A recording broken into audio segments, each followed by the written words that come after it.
G. So today, I'm gonna attempt to draw my life. P.S. I suck at drawing. My parents moved from Vietnam in 1990, and I guess they got their sexy tying on pretty quick because I was born a year later. So I wasn't born exactly the perfect healthy baby. My parents said that I used to get really high fevers, and then I would just shake.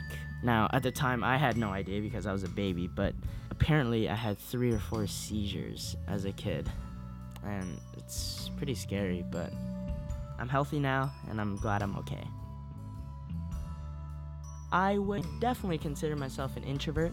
My personality, I'm really shy when I meet new people. It takes me a while to really open up and act like the crazy guy you guys see me in the videos. Like, okay,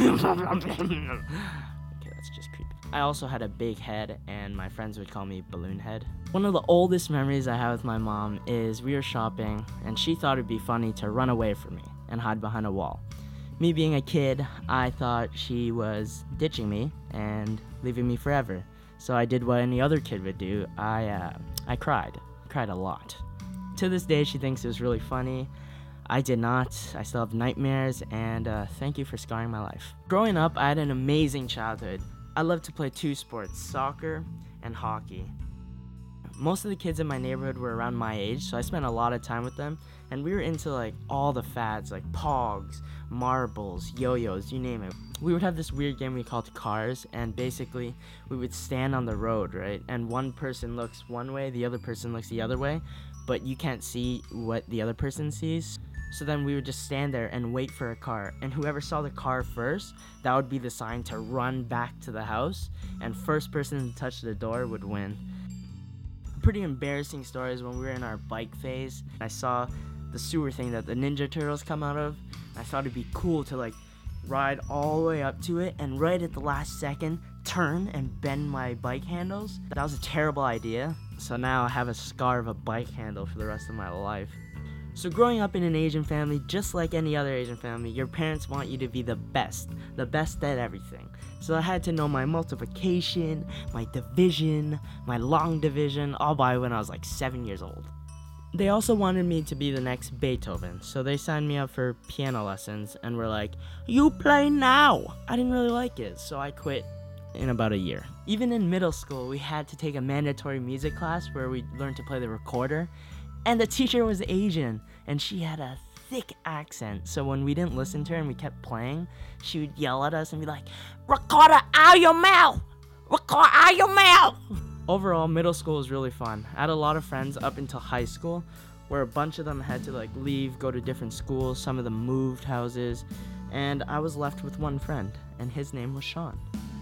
In high school, I had to get these 2 teeth removed at the back of my mouth, and it was bad because my dad had to spoon feed me water. I couldn't eat anything. I was getting spoon-fed water.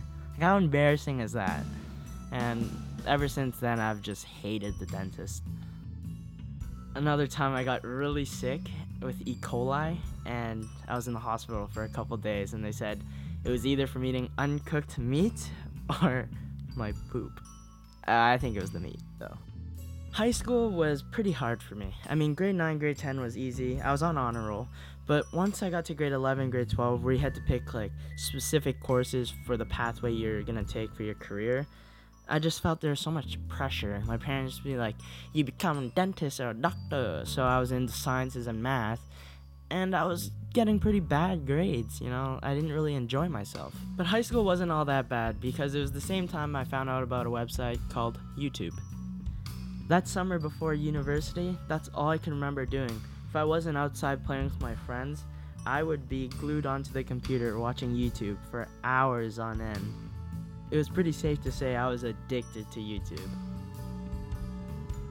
And that's where my life changed. It wasn't until October of that year that I randomly came across a makeup tutorial by a girl named Juicy Star, and I ended up watching it. I don't know why, but after I watched it, I thought it'd be funny. Hey, why don't I make a video putting makeup on? I'd been making videos in high school in my room trying to be like the Jabberwockies, but that was pretty fail. And after I uploaded that video to YouTube, the response was just amazing. I mean, the fact that I was making people laugh all around the world was overwhelming, and that's why I love reading the comments all the time. Like, after I see that green check mark that says your video is uploaded, I go straight to the comments and I read them all. I try to interact with them as much people as I can. I think school is kind of like a foundation. Like, school's important, don't get me wrong, but it teaches you like the skills you need to then eventually do something you love doing for the rest of your life. Because that's what I see. I see myself as a little speck on this planet. And for the limited time I'm here on this earth, I much rather be doing something I love than something I feel forced to be doing.